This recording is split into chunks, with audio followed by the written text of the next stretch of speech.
మరి ఒక క్వింటాల్కి 10 నుంచి 12 కిలోలు అంటే కనీసం 10 నుంచి 12% ధాన్యాన్ని మరి కొల్లగొడుతున్న కొత్తగా యూ ట్యాక్స్ పేరు మీద ఈ ధాన్యం అధికంగా జోకినటువంటి రైస్ మిల్లర్లు యూ ట్యాక్స్ పేరు మీద మరి మంత్రి గారికి ఎంత ఇస్తా ఉన్నారు, అధికారులకు ఎంత ఇస్తున్నారు చెప్పాల్సిన అవసరం ఉన్నది. 500 కోట్ల రూపాయలు మొన్న చేతులు మారితే ఉత్తమ్ కుమార్ రెడ్డి గారు దాంట్లో నుంచి 100 కోట్ల రూపాయలు పార్టీ ఫండ్గా మొన్న ఎలక్షన్లో ఢిల్లీకి పంపిన మాట వాస్తవం కాదా?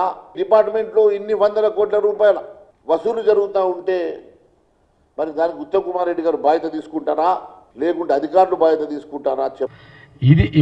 ఇది ఇడికే క్లోజ్ చేసుకోండి అని నేను హితువు చెప్తున్నా. ఏమని చెప్తున్నా? మహేశ్వర హితువు పలుకుతున్నా. మహేశ్వర్ రెడ్డి గారు మీరు ఇది బ్రేక్ చేసుకోండి. ఇది ఆధారాలు లేని అభియోగాలు, ఆధారాలు లేని ఉత్తమ్ కుమార్ రెడ్డి గారి మీద అభియోగాలు. మీరు బ్రేక్ చేసుకోండి. మీరు మళ్ళీ నేను మాట్లాడిన కదా, మళ్ళీ మీరు ప్రెస్ మీట్ పెడతారు. మళ్ళీ మీరు పెడితే ఆయన పెడతాడు, నేను పెడతా చెప్తున్నా. ఇప్పుడు ఇది ఎటు పోతుంది.